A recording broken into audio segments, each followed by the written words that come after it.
Hi, I'm Micah Halpern. Thank you for joining me today as I do some thinking out loud. Our first segment is called Background Briefing. The first thing I've been thinking about is the conflict between ISIS and Al-Qaeda. On September 3rd, 2014, Ayman Zawahiri, the head of Al-Qaeda and successor to Osama bin Laden, released a 50-minute videotape. Ostensibly, the purpose of the tape was to announce that a new Al-Qaeda front is opening in the Indian subcontinent. But the real reason for the tape was for Zawahiri to give a slap in the face to ISIS, ISIL, or IS, the Islamic State, for all the havoc it has caused and all the claims that it has made. Al-Qaeda is taking issue with ISIS. The major point of contention is that the name jihad is being misused.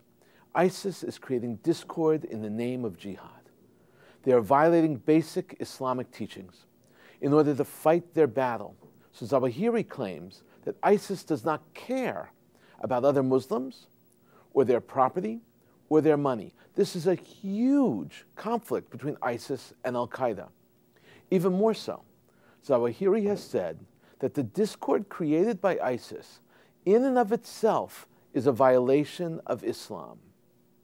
Quote, "If you said that you are doing jihad to defend the sanctities of the Muslims, then you must not transgress against them or their money or honor, and not transgress your mujahideen brothers by word and action," unquote. This is exactly what he's saying. That's his quote against ISIS. Zawahiri continues against ISIS by saying the following, quote, "Discord is a curse and a torment, and disgrace for the believers and the glory for the disbelievers." Continuing, quote, "If you say that by your jihad you do not want but the pleasure of Allah, then you must not race for governance and leadership at the first opportunity," unquote. In other words, Baghdadi, the head of ISIS, is being called an opportunist and a fraud by Zawahiri of Al-Qaeda. That's a huge conflict. It's a very strong challenge to posit forth, but Zawahiri is not backing down. He has much too much to lose. ISIS is becoming more and more popular, and as their popularity waxes, the popularity of Al-Qaeda wanes. All across the Arab world, we may, without a doubt, in the not-too-distant future, witness an even more ugly rhetoric flying back and forth between ISIS and Al-Qaeda, the two keepers of the extremist Muslim faith, and maybe even some real fighting, brutal conflict, similar to what took place between Al-Qaeda and ISIS in Syria recently. ISIS, Daesh in Arabic, known in turn as the Islamic State, or ISIL also, in Iraq, which is the Islamic State in Iraq and Syria. The Islamic State in the Levant is called ISIL, and more recently just the Islamic State, which translates just to mean power. The power to murder and the power to pay. ISIS has the power to challenge the status quo, and by that it also means challenging Al-Qaeda. They challenge local leadership, they challenge national leadership, they even challenge world leadership. ISIS makes people act and react, and many young people want to be part of that movement. That's why they're drawn into ISIS, because ISIS is causing groups and people in the world to respond. ISIS can pay their members more than they will receive anywhere else. So young people from around the globe pick up and leave their homelands to join the cause. ISIS promises to restore the glory and honor, the pride, the power, the prestige of the great Islamic past, so people are running to join it. How large a movement is ISIS right now? The CIA concludes that now they have about 50,000 fighters, up from 10,000 this summer, by the way. It's a very large increase, by 5-fold. How does ISIS get its money to pay their burgeoning numbers of recruits? Aside from stealing $1.2 billion from the banks when they entered the city of Mosul in Iraq, ISIS has other means ISIS makes use of the tax, a general Islamic tax called zakat, which is supposedly alms for the poor, but in their case, the tax goes to salaries. Zakat is one of the pillars of Islam and is best translated as charity. ISIS goes to every store and demands their zakat tax. They set up roadblocks on highways and call them toll stations for zakat. They demand zakat at gunpoint.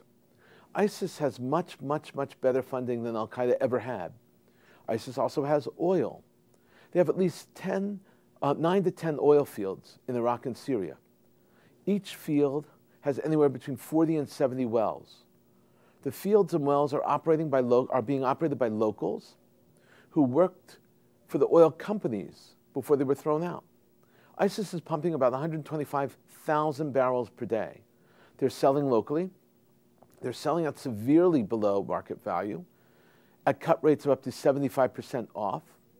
Oil production brings in a staggering $1.1 to $2.5 million per day. $1.1 to $2.5 million per day. That's a lot of money, and that's what ultimately funds ISIS. Forget ideology. It's the sums of money that ISIS pay to their recruits that ultimately that's the magnet that draws the young and disenfranchised from all over the world. There's no question that at this stage, ISIS is much, much better with regard to money and with regard to funding than al-Qaeda. So the recruits are going to come to them instead of al-Qaeda. The ideology might be very similar, but the money makes a difference. Al-Qaeda is feeling the sting. They're feeling threatened by ISIS. In Algeria, the group formerly known as the Al-Qaeda of the Islamic Maghreb, the AQIM, split away and now joined ISIS. They now call themselves the Caliphate Soldiers in Algeria. The group is only one of a long line of rebel extremist organizations, abandoning their once beloved mentors in Al-Qaeda and running to the tantalizing force of ISIS. So money, recruits, barbaric acts, ISIS is now the focal point of the attention of the West, which that only enhances its panache amongst recruits. That's another reason why ISIS is so attractive, such an attractive place to hang your hat if you're a member of the extremist sector in the Middle East.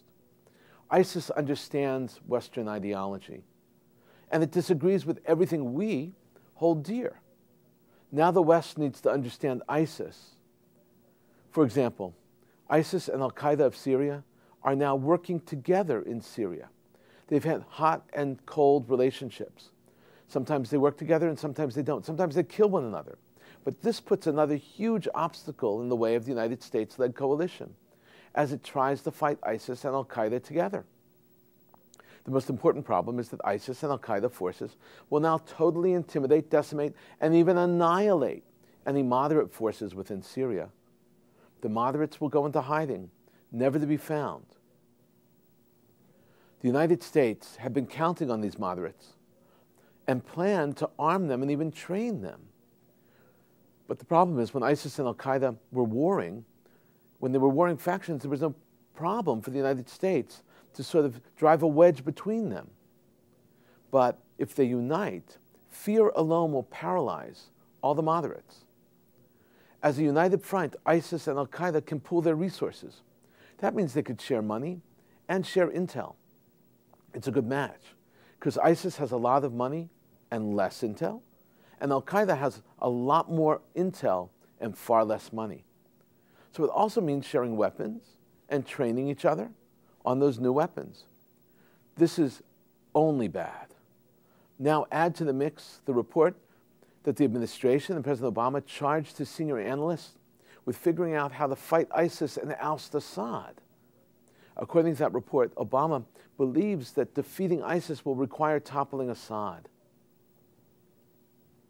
The situation is looking very grim because ousting Assad and fighting ISIS and al-Qaeda are entirely different missions. The unification of al-Qaeda and ISIS will certainly fill any power vacuum that may be created, especially if Assad is ousted. So if al-Qaeda and ISIS are friends, then you have one issue. If they're enemies, you have another issue. but it also all depends on the day. Some days they're enemies, and some days they're friends. And that actually creates a huge dilemma. And on the day, and on the place, on the needs, and on the moment, everything depends on our attitude towards them. The best strategy is to drive a wedge right through them, but it can only happen if they don't unite. If these two powers come together, it will be an even more difficult challenge to defeat them. Coming up next, points of view. Here's what some important voices have been talking about. First up is an editorial. Actually, I want to focus on just one point of view today. It's an editorial from the online Wall Street Journal in their opinion section called Review and Outlook. It was published on February 15th, 2015. That was a Sunday, by the way, and that's an important point.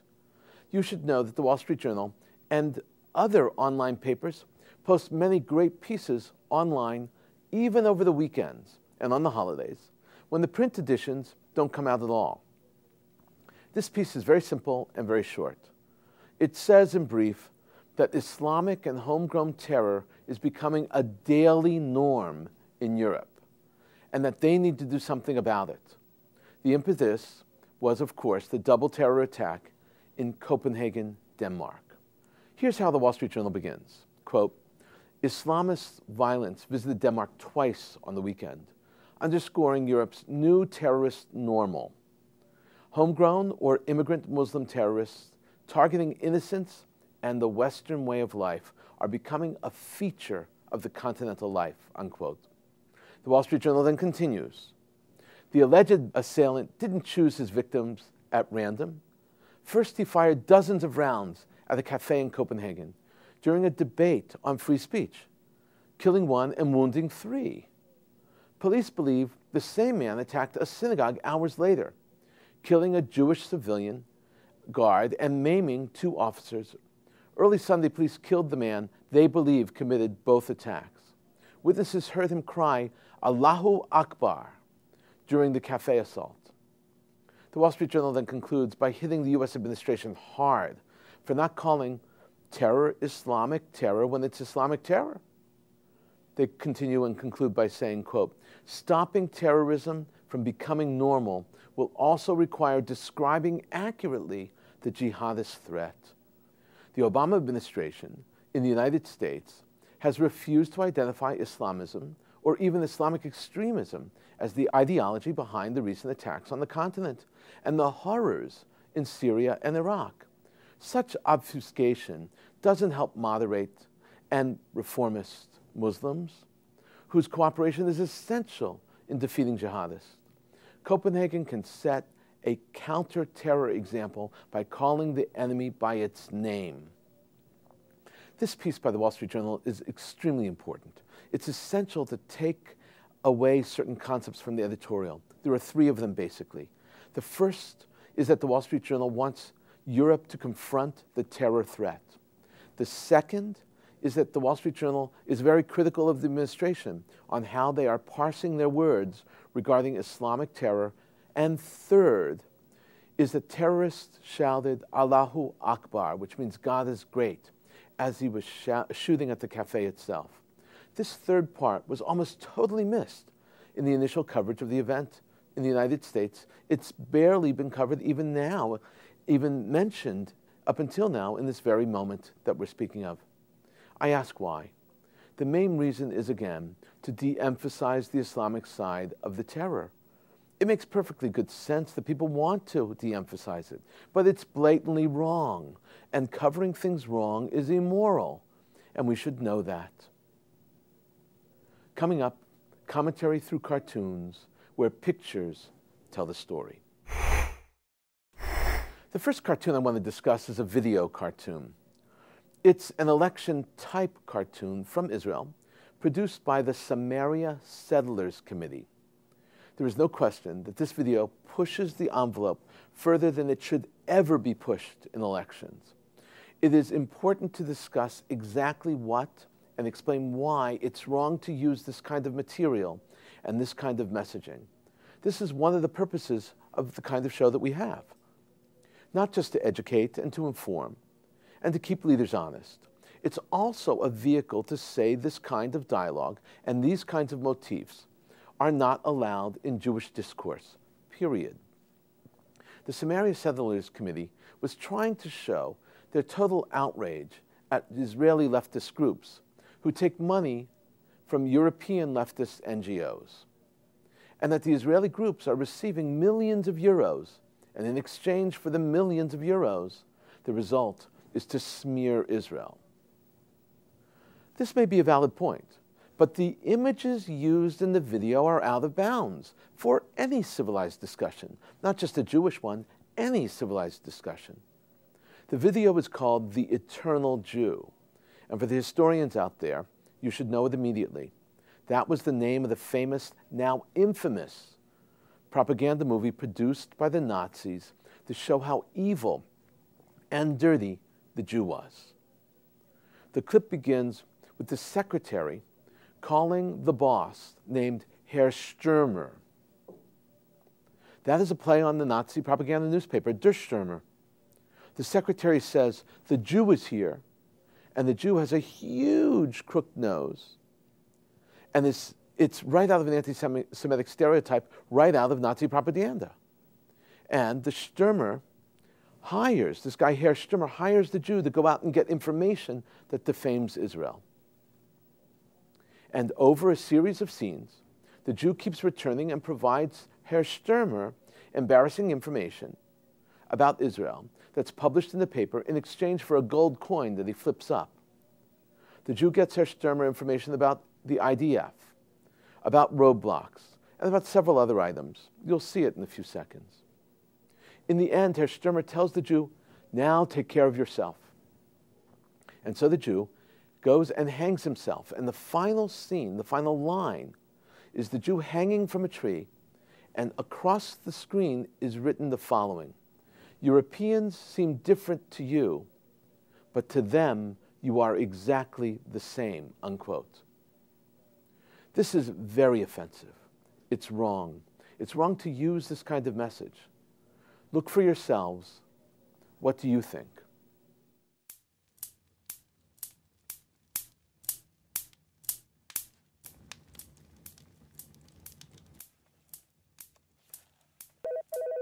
Herr Stürmer! Yes? The shoe is here. Let him in. בדיוק מה שביקשת. Good. מה עכשיו? תשיג לי משהו על ילדים.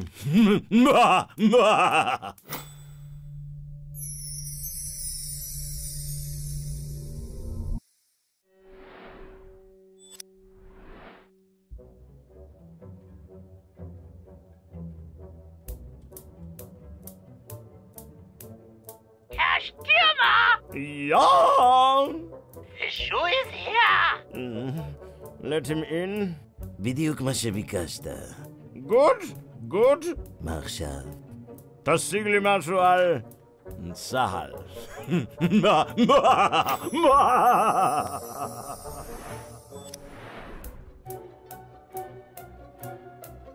The shoe is here. תשיג לי משהו על מחסומים.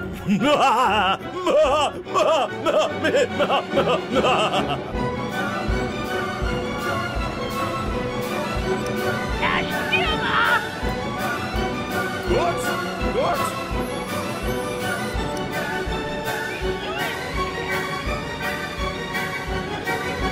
מה עכשיו? לך. תטפל בעצמך.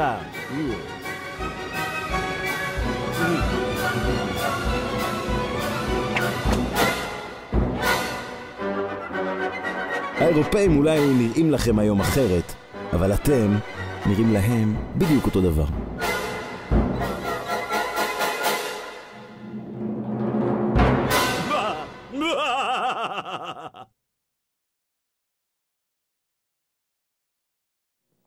Now, I've seen this clip 60 or 70 times, and I am still baffled, shocked that an Israeli Jew would make it, that they would distribute it, that they would think that using Nazi imagery about another Jew would be at all acceptable and especially in Israeli society.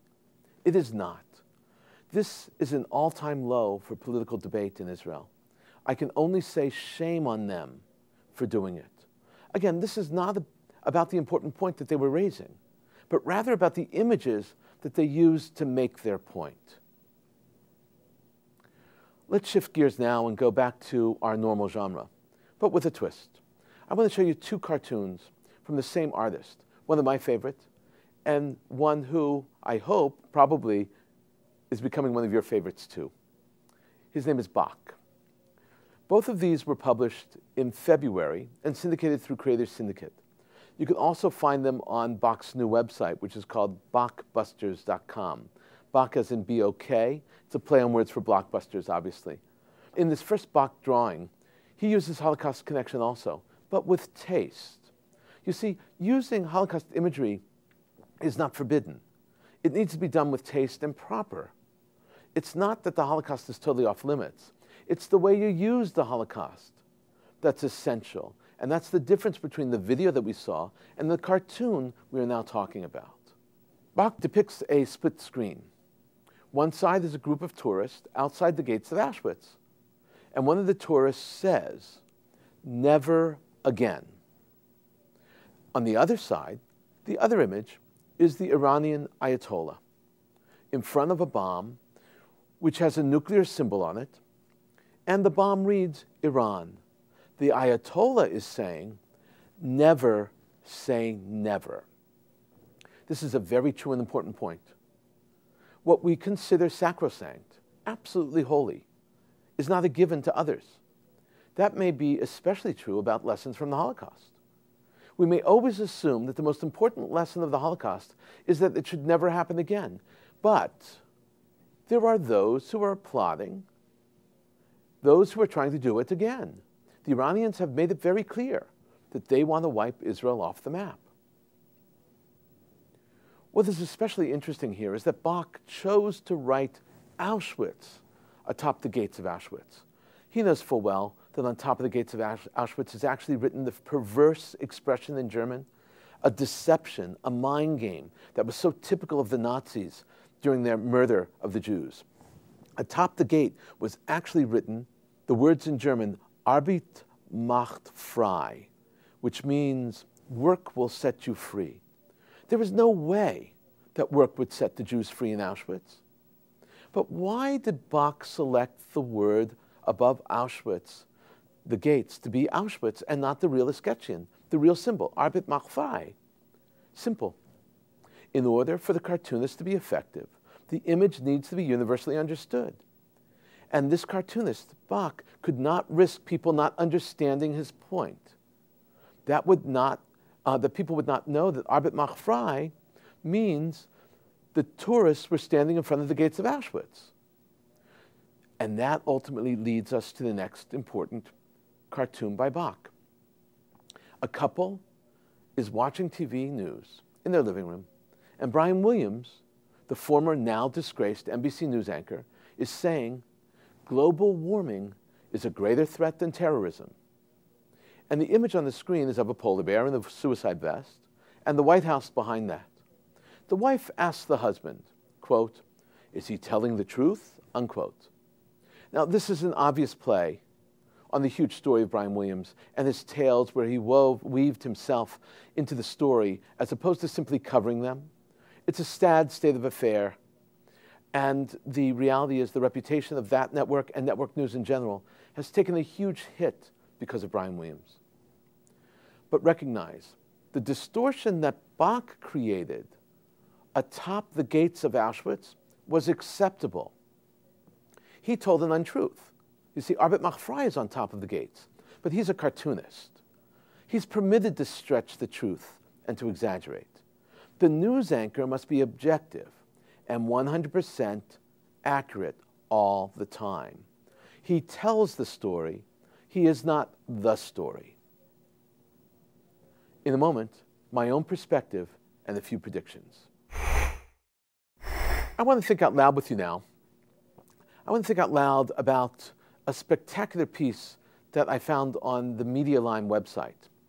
It was showing that despite terrible diplomatic and political tensions, even crisis between Turkey and Israel, their foreign trade is impressive.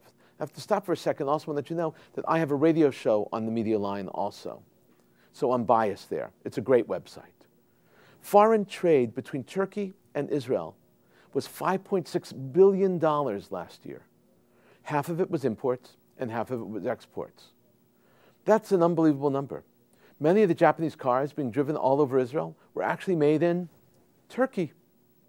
The fresh fruit and the dried fruits that Israelis love so much, that you buy in the shuk in Machane Yehuda, much of that too imported from Turkey. Turkey is Israel's 7th largest trading partner. The bulk of the exports from Israel to Turkey are chemical and technical supplies. In the past, especially in the 1990s, Israel exported weapons and contracts and trained them and repaired all their weapons and did all kinds of other things. Even they improved and even swapped with Turkish weapons. That was then. But despite all the public vitriol, all the hatred that we hear and all the rhetoric, it seems that the almighty dollar trumps political anger. We've been thinking out loud about a lot today. Now that you know what I've been thinking, let me know what you're thinking. Email me at micah@jbstv.org. Tweet me at Micah Halpern. Tell me what you think. But before we end, let me leave you with one piquant piece of information. Earlier in the show, I mentioned that a fundamental lesson that we assume to be clear, that's not always clear to others and other societies. We often take it for granted. I was referring to Iran and to the lessons of the Holocaust of European Jewry at the hands of the Nazis and their collaborators. Did you know that the first great student of Holocaust was Joseph Stalin? He thoroughly studied Hitler and his murderous campaign, how Hitler was able to accomplish it, how Hitler was able to keep it a secret, how Hitler was so efficient. Many of us assume that one studies Holocaust so it won't happen again, and that is a very admirable goal. Yet, what if, like Stalin, one studies the Holocaust in order to murder better? What then? Stalin studied Holocaust in order to murder better. There are people out there who are doing just that, just like Joseph Stalin did. It's very upsetting, and it's something to think about. Thank you for thinking out loud with me, Micah Halpern. Let's think out loud again next week on JBS.